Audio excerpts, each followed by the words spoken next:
Que tenha passado uma semana tranquila.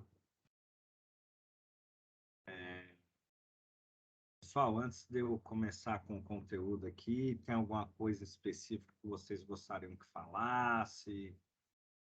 Alguma coisa que não ficou muito claro?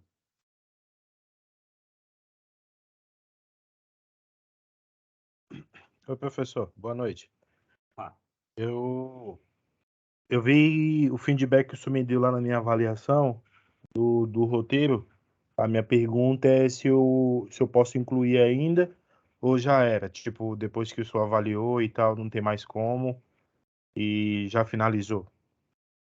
ali é para os próximos, né? Ali já foi avaliado, então não tem mais como, né? Mas é só porque eu sempre gosto de deixar um feedback um pouco mais claro para vocês, né? Porque ali são atividades, né? O curso serve para isso, né? Para a gente aprender, para a gente ir melhorando, né? E aí, futuramente, né? Se você atuar numa área, tiver que fazer alguma coisa, já fica como feedback aí que são coisas importantes que precisam ter, né?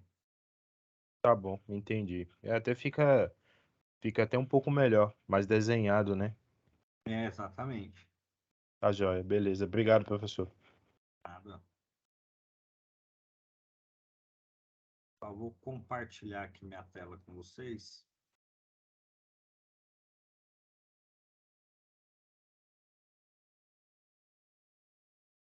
Conseguindo enxergar a tela aí?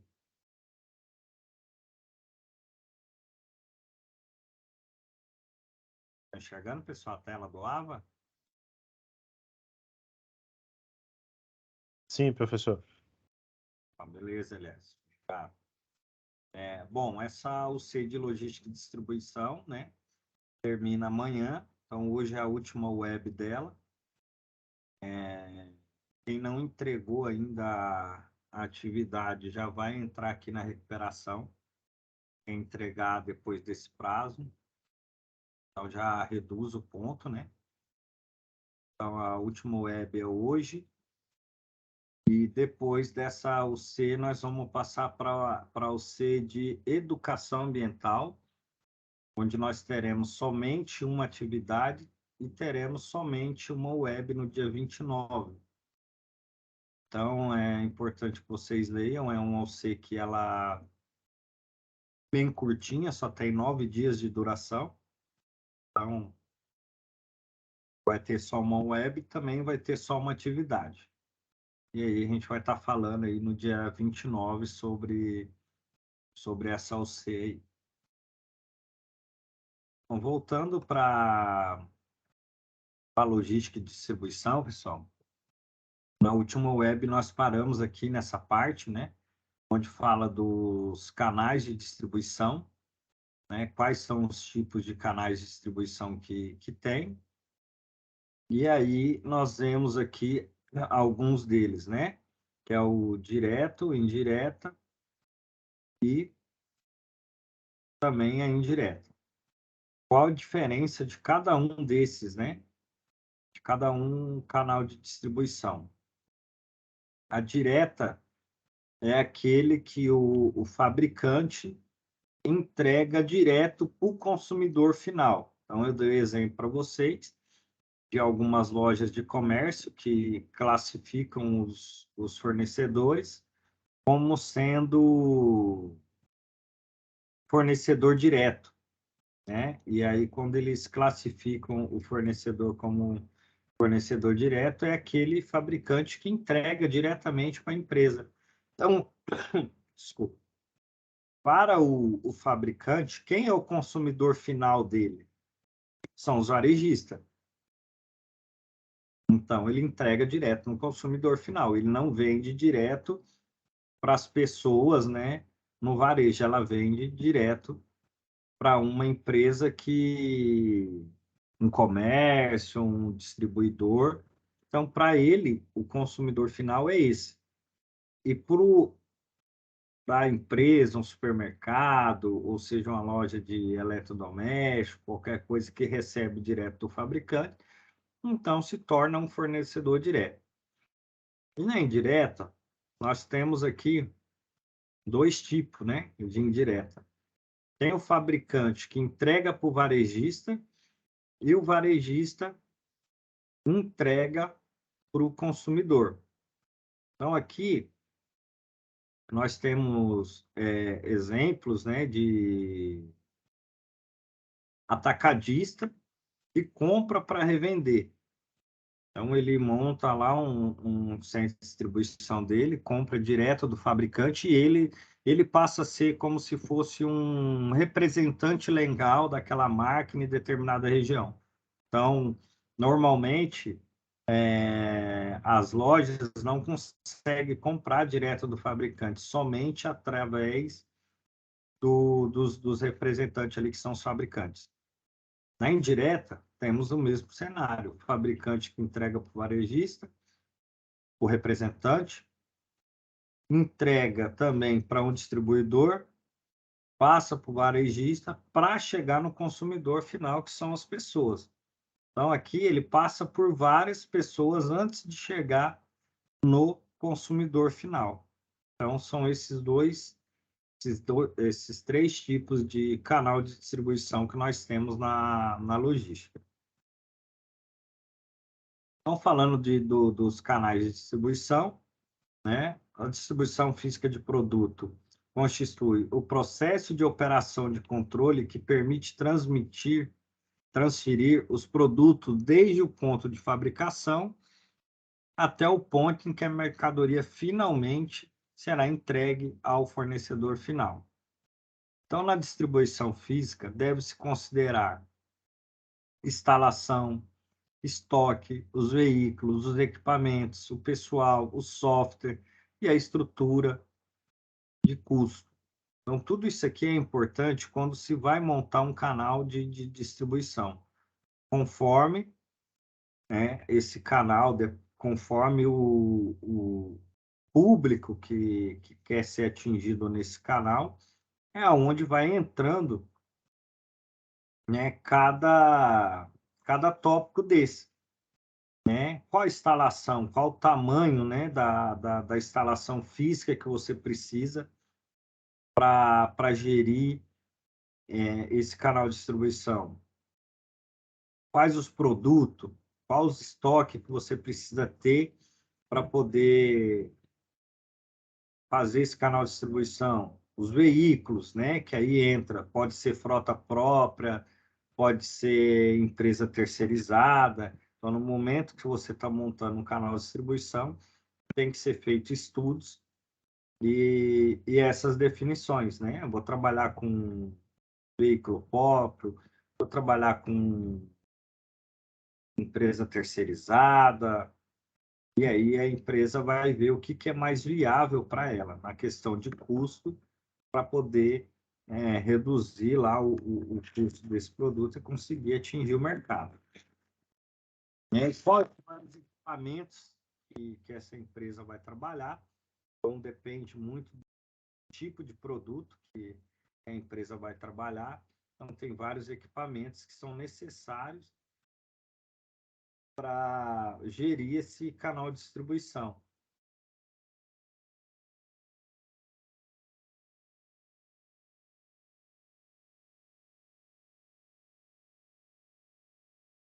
Para gerir esse canal de distribuição. Então, o equipamento vai desde uma transpaleteira manual ou transpaleteira elétrica, né? Para quem não conhece, são transpaleteiras onde ela funciona à base de bateria. Então, o operador logístico pega um pallet lá de 2.000 quilos, só aciona o botão e vai carregando essa mercadoria. Tem algumas que ela tem uma plataforma onde o operador consegue subir em cima dela e pilotar ela sem nem precisar andar. Então, ele já leva esse material com mais rapidez. Entra tecnologia, né? Então, junto com as informações aqui, entra tecnologia, aí se vai usar coletor de radiofrequência, se vai utilizar o que hoje tem de software, de programas que facilitam a questão não só do controle de estoque, mas também controle de expedição, controle de frete, controle de custo, de tudo. Então, nesse momento aqui do canal de distribuição, tem que ser feito esses estudos para que veja qual o modelo que você vai seguir, né? E aí tem o pessoal, né? Quais são as pessoas, quais são os cargos que você precisa dentro desse canal de distribuição para que você possa gerir esse canal de distribuição. Então, projeto de sistema de distribuição física. Em primeiro lugar, analisa-se o perfil do cliente, é o que eu estava falando. Então, você tem que saber qual que é o público que você vai atingir, né, através desse canal de distribuição.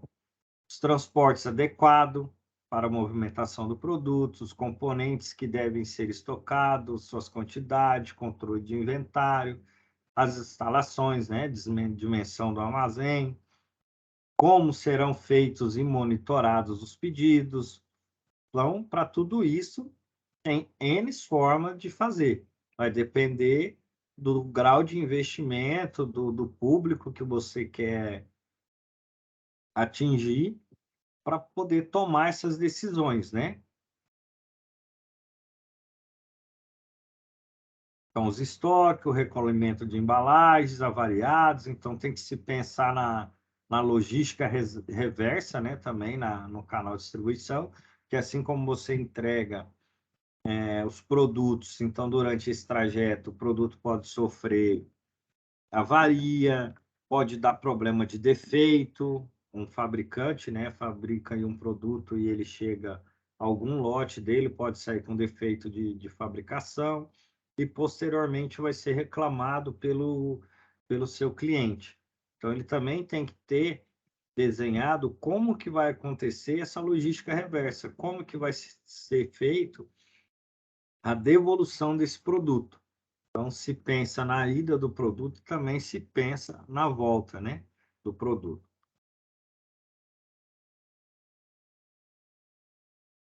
Aqui, pessoal, nós temos um modelinho, né, de canal de distribuição, onde as bolinhas são os clientes, onde o triângulo é o centro de distribuição, onde os pontinhos é o canal, né, o modal que está sendo utilizado, que é o modal rodoviário, e o quadrado é onde está a fábrica. Então, notem que a fábrica está em Curitiba, ele tem clientes em Florianópolis e São Paulo, e ele colocou um centro de distribuição em cada região, né? Colocou um em São Paulo, que é um estado bem grande, né? Então, provavelmente ele tem uma gama de cliente grande para lá, e colocou um em Florianópolis. Como é que ele toma a decisão de montar um centro de distribuição em alguma área, né? Então, ele tem que avaliar a sua carteira, né? Ver qual a venda que ele tem para aquela região, para que seja viável ele montar um centro de distribuição. Não adianta ele montar um centro de distribuição longe da onde está o cliente dele. Ele vai onerar os custos dele. Então, o centro de distribuição, pessoal, ele serve para otimizar tanto o tempo quanto o custo das empresas. Então, a tomada de decisão geográfica de onde vai ser um centro de distribuição, normalmente ela é tomada em cima da onde seus clientes estão localizados. Se aquele centro de distribuição vai conseguir pegar uma abrangência muito grande de clientes ao seu redor, reduzindo o custo, reduzindo o tempo de entrega. Então, tudo isso deve ser levado em consideração quanto a criar um canal de distribuição, e aí entra, né, o local, geografia, da onde você vai montar esse centro de distribuição. Então, diferenças entre o canal de distribuição e distribuição física.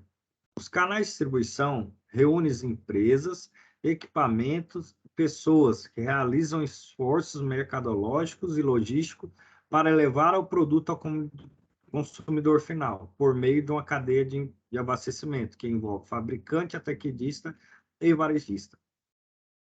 A distribuição física, por sua vez, refere-se aos processos operacionais que ocorrem por meio dos componentes do sistema de distribuição. Os componentes do sistema de distribuição têm como objetivo o produto acabado nos pontos de venda de forma efetiva com o menor custo possível.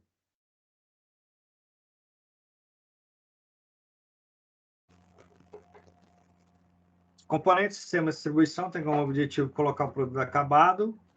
Aqui eu falei. Saiba quais são os componentes do sistema de distribuição. Então, instalações físicas, estoque dos produtos, veículos, informação, hardware e software e custo operacional, que é o que eu tinha acabado de falar para vocês ali nos slides anteriores. Então, aqui nós temos a distribuição física e temos canal de distribuição. Então, na distribuição física, o estoque, ele começa na fábrica, ele utiliza o transporte para chegar no atacadista, também utiliza o transporte para chegar no varejista e depois chega no consumidor final. Então, quando a gente fala de distribuição física, é mais ou menos, né, é esse mapa aqui, né, que são os meios utilizados. Quando a gente fala de canal de distribuição, é como se fosse o organograma de como funciona o canal de distribuição. Então, fábrica, ataquedista, varejista e consumidor final.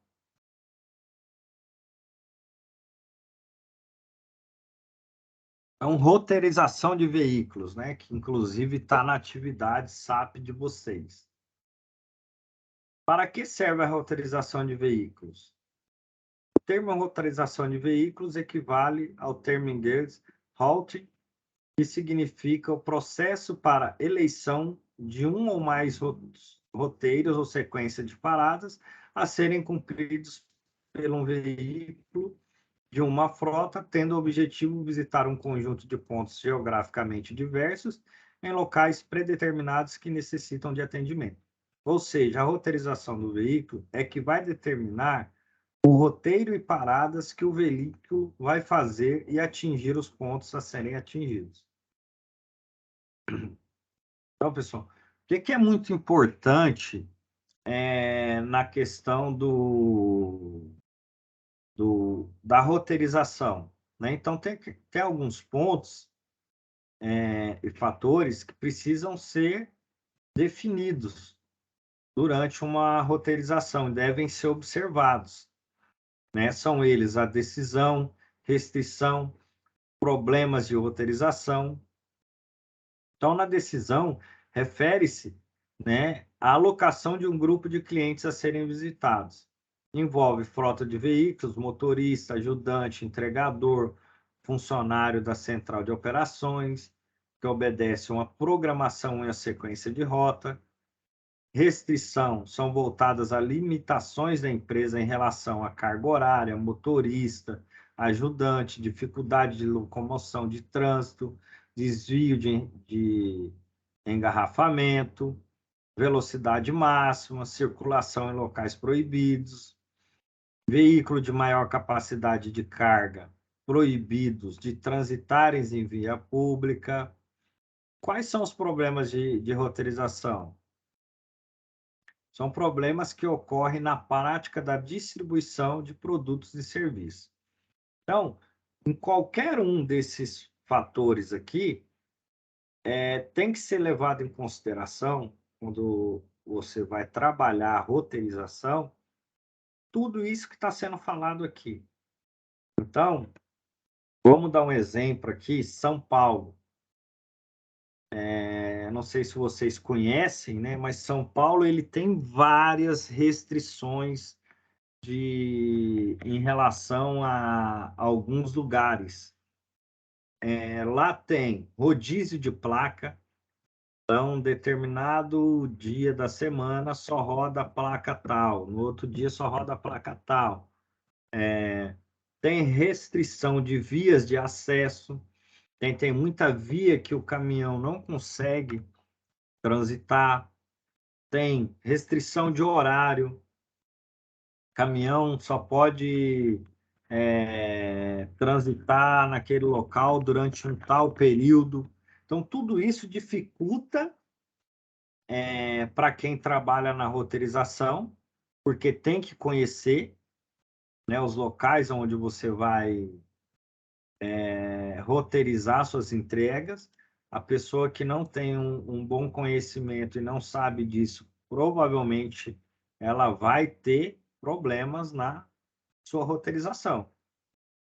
Manda um veículo por um lugar que tem restrição de acesso ou até restrição de horário, não consegue fazer entrega, volta, e aí é custo. Então, é muito importante observar isso e conhecer bem, né, quais os locais que esses veículos vão ter que passar. Vamos dar um exemplo, um outro exemplo para vocês. Empresas que trabalham com entrega em shopping, condomínio fechado, tudo tem restrição. Então, se a pessoa não se observar bem, ela acaba enrolando a entrega dela do resto do dia,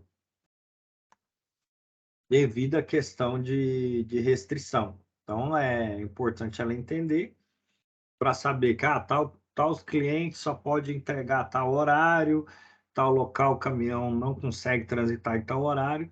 Então, vai montando a rota conforme essas dificuldades, né, de acesso ou de horário que possam ocorrer.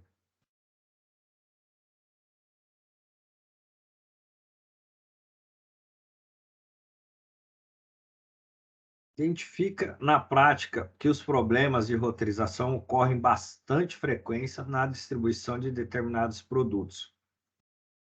Entrega em domicílio de produtos comprados na loja de varejo ou por internet. Então, temos muitos problemas aí para quem trabalha com essa parte de e-commerce. O cliente não está no local, cadastra endereço errado. Então, tudo isso ocorre, né, nesse canal aí. Então, distribuição de produtos no centro de distribuição para lojas de varejo. Então, tem também aquilo que eu estou falando, você vai entregar numa determinada empresa, a empresa trabalha com, sei lá, com agendamento, e aí quem está por trás da roteirização roteirizou você para fazer a entrega naquele local, né? O motorista lá, o cara chega lá, não tem agendamento na carga, tem um horário específico, então tudo isso deve ser levado em conta na questão da roteirização.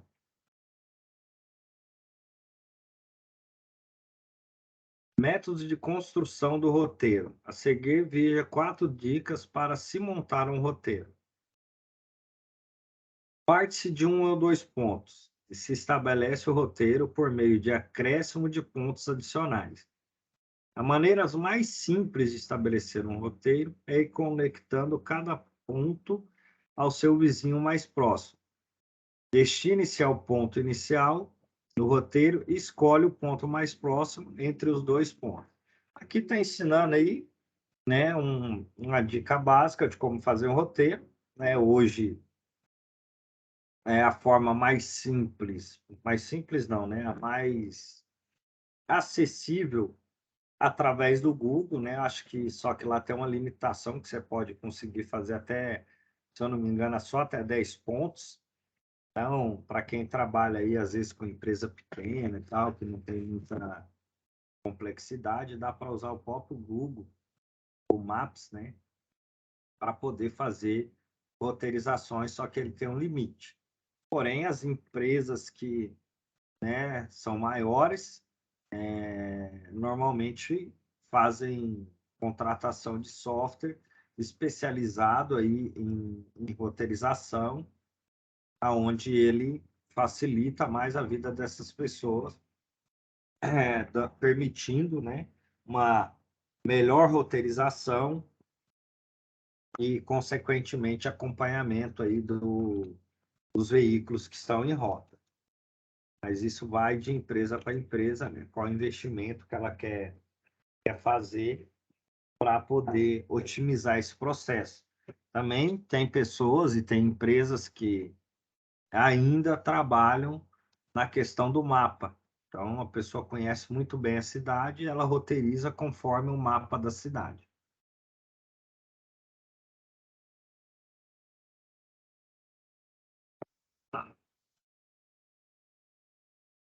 Bom, aqui a próxima parte que a gente vai falar é sobre fundamentos de transportes, que é compreender o conceito e o objetivo do transporte e analisar os tipos de modais de acordo com a necessidade da empresa. Então, conceito básico de transporte é o deslocamento de bens de um ponto para o outro da rede logística, respeitando as restrições, integridade de carga, de confiabilidade de prazo, não agrega valor ao produto, mas é essencial para que eles cheguem ao seu ponto de aplicação de forma a garantir um melhor desempenho dos investimentos dos diversos agentes econômicos.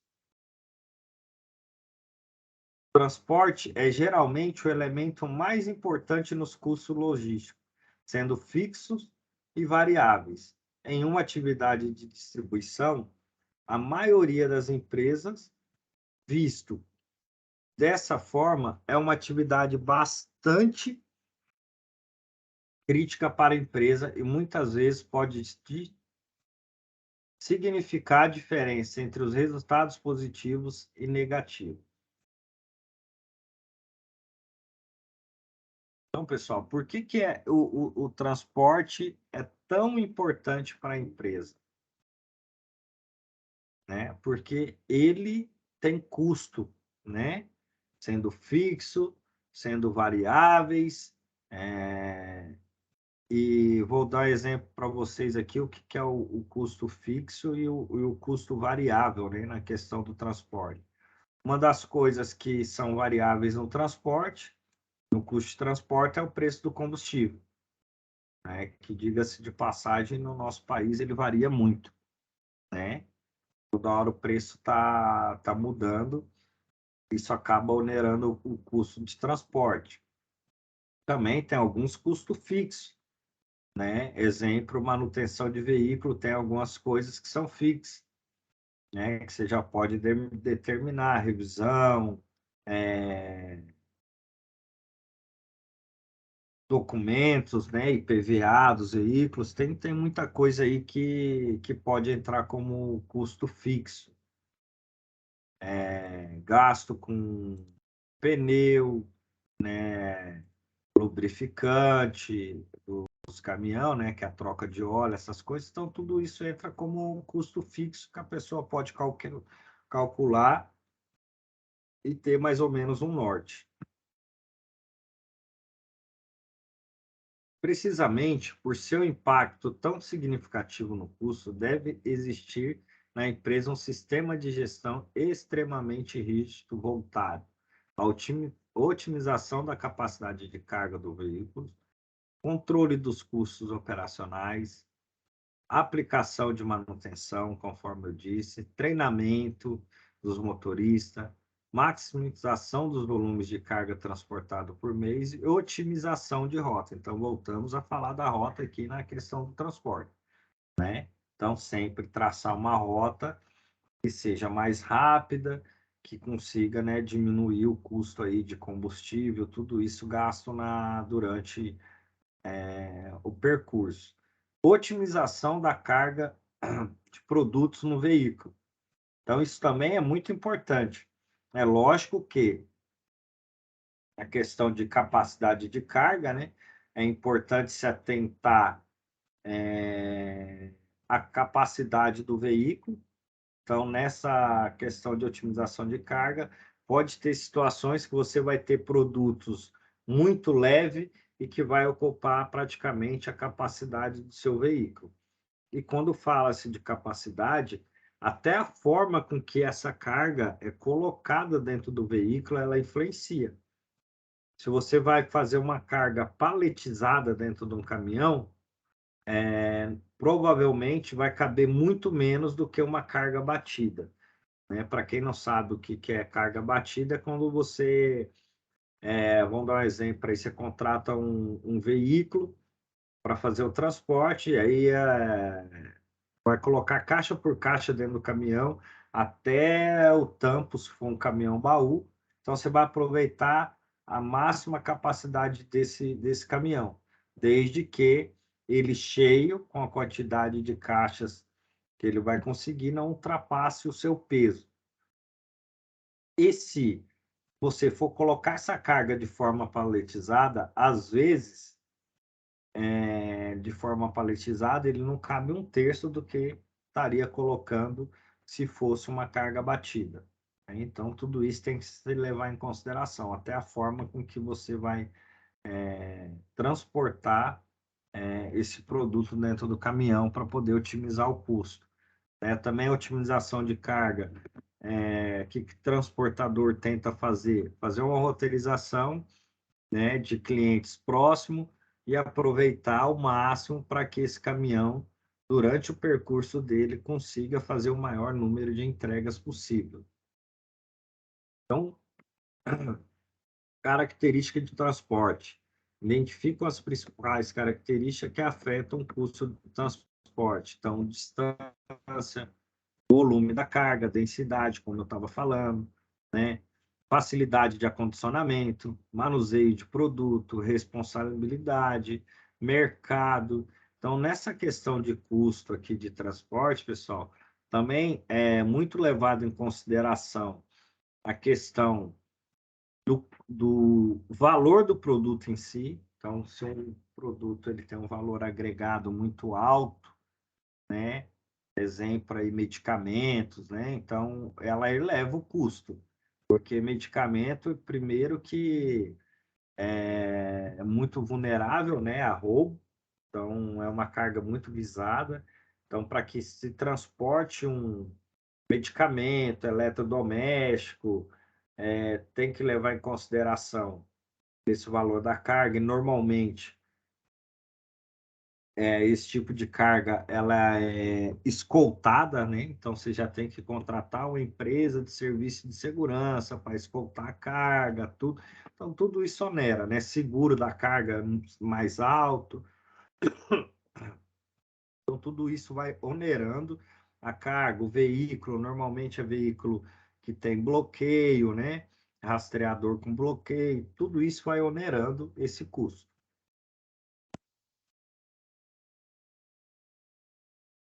Então, falando ali de cada um daqueles tópicos, né, que a gente falou,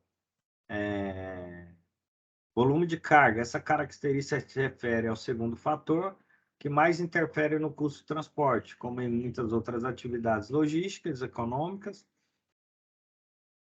de escala em transporte. Para a maioria das viagens, isso acontece porque os custos administrativos são diluídos em um volume de carga maior. A relação é ilimitada ao espaço máximo do veículo. Então, é aquilo que eu estou falando.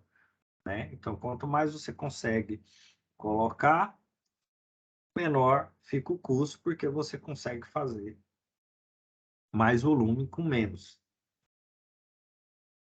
Então, a densidade, né, que é a relação entre o espaço,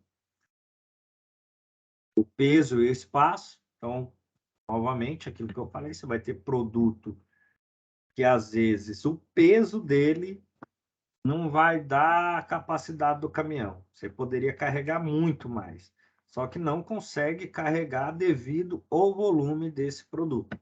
É um produto grande, volumoso e não consegue.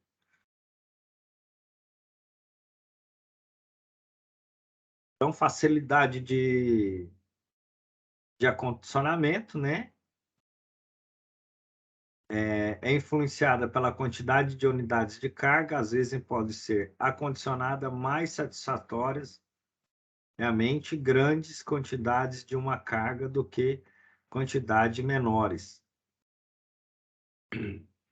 Então, acondicionamento entra a questão da paletização que eu falei. Não, paletizado vai mais organizado, mas cabe menos. Se for uma carga colocada manualmente dentro do caminhão, às vezes vai caber mais, mas em compensação não vai tão bem organizada, corre mais risco de avaria do que está paletizada. Além de você ter que contratar pessoas para carregar e descarregar esse veículo.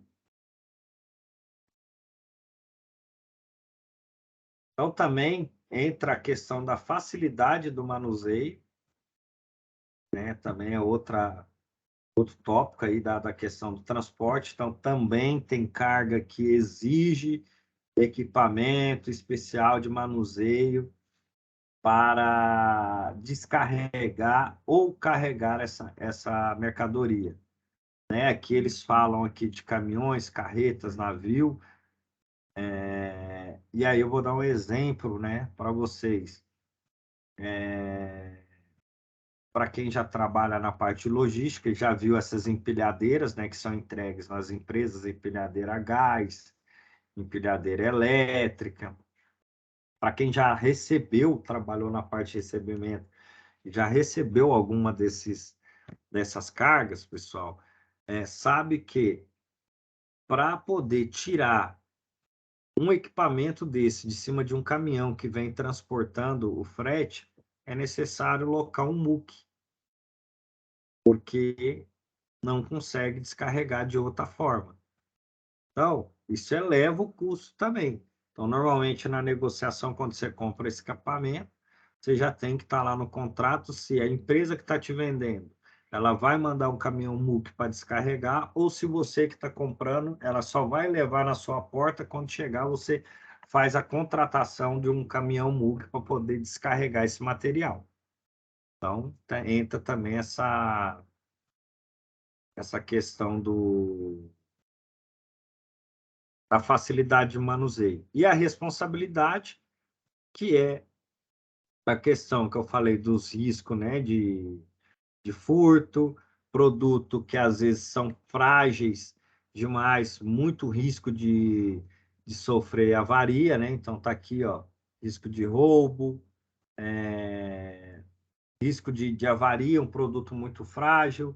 Então, ó, tem algumas transportadoras que, para transportar algum tipo de material, eles pedem que você, ao contratar, assine um termo de isenção para eles, caso ocorra alguma avaria desse produto, porque eles sabem que é um produto que é muito fácil de quebrar durante o transporte e eles não querem assumir o risco. Então, existe algumas transportadoras aí que fazem, que querem fazer esse tipo de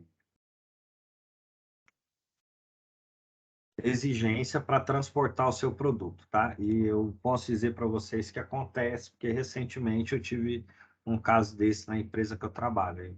A transportadora se recusou a levar um material sem termo de isenção. Ele já tinha feito 2 entregas do material e as 2 vezes chegou avariado e eles já tiveram o prejuízo e não queriam ter mais.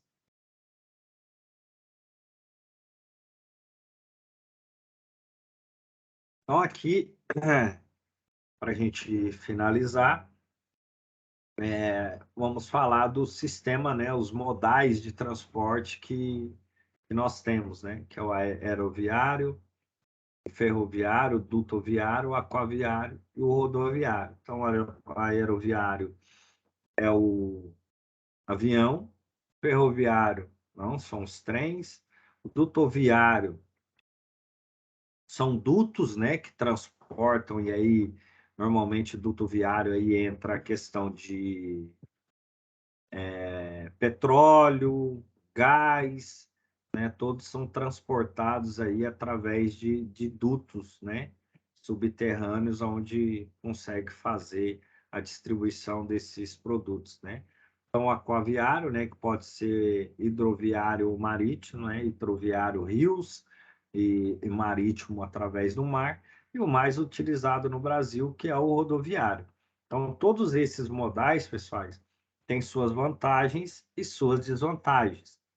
Exemplo, o aeroviário, né? O aeroviário, qual a maior vantagem dele? A rapidez e o custo elevado. Ferroviário, ele tem o custo menor, porém o tempo é um pouco maior, né? O tempo de entrega é maior e ele tem sua limitação. Hoje não temos no Brasil ferrovias que cobrem todo o Brasil, né? O dutor viário é aquele utilizado aí para petróleo, para gás, né? Esse tipo de produto, né? O aquaviário também, ele é um transporte, né, mais lento e também, infelizmente, no Brasil não consegue cobrir todo o nosso território nacional. E já o rodoviário, né, ele já consegue cobrir praticamente todo o nosso território nacional através desse modal de transporte. Pessoal, alguma dúvida? Querem focar em mais alguma coisa dessa OC? Agora é a hora.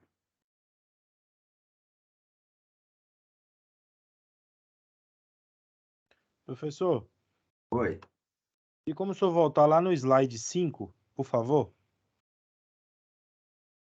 sim. Isso. É, falando dessa propriedade de canal de distribuição, eu vi aí que o senhor explicou que existe duas indiretas, certo? Isso. O senhor pode me dar um exemplo de uma indireta dessa primeira fabricante varejista e da outra? Tipo, sei lá, um produto específico? Só para mim Tá, diferenciar uma coisa da outra. tá, deixa eu ver aqui se vem algum aqui na cabeça aqui. Essa primeira indireta, fabricante, varejista, consumidor final, cliente final, né? A gente poderia, a gente poderia, por exemplo, é, sei lá, uma carga de um determinado sabão em pó, não. Não, Não, porque. aqui é o seguinte, ó, nessa primeira, fabricante para o consumidor final. É o cara que é a fábrica, que ele entrega, exemplo, vamos supor, numa loja de varejo aí, Casas Bahia, Magazine Luiza, e ele não vende direto para o consumidor final, que exemplo somos nós, né? Então Uhum. nós vamos lá e consumimos. Esse cara, ele só vende daqui para cá. Tá? O fabricante, não, ele entrega diretamente para o consumidor final dele. Qual que é o consumidor final dele? Casas Bahia e Magazine Luiza. Chegou ali e morreu. Eu Ele só não vai. consigo comprar.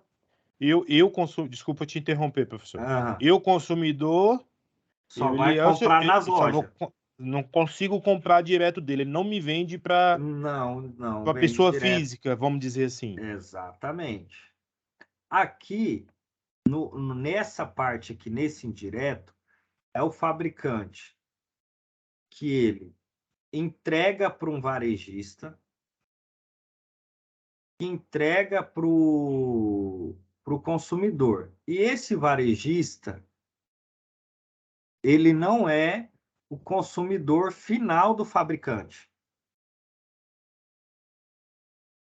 Exemplo, a gente pode dar um exemplo disso aí, os atacadões, professor? Exatamente.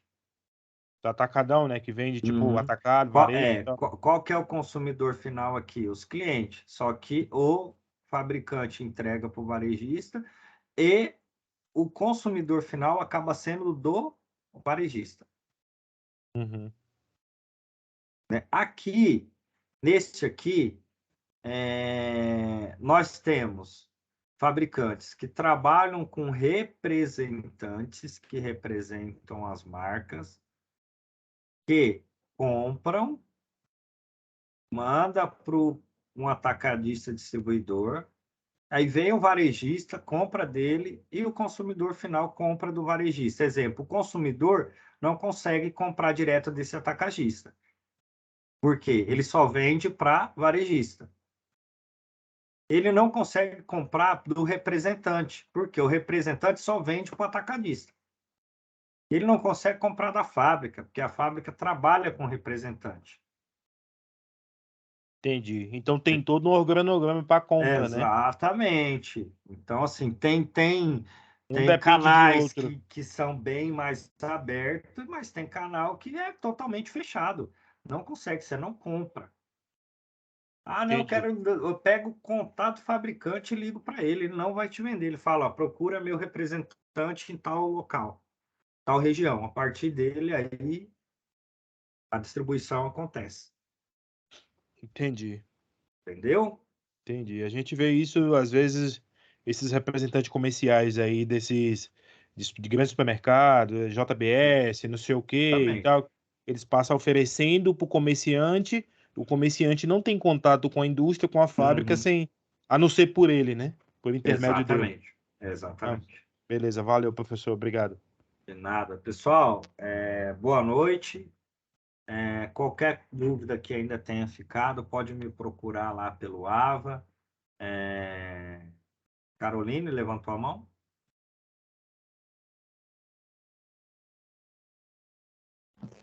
Boa noite. Sim, professor.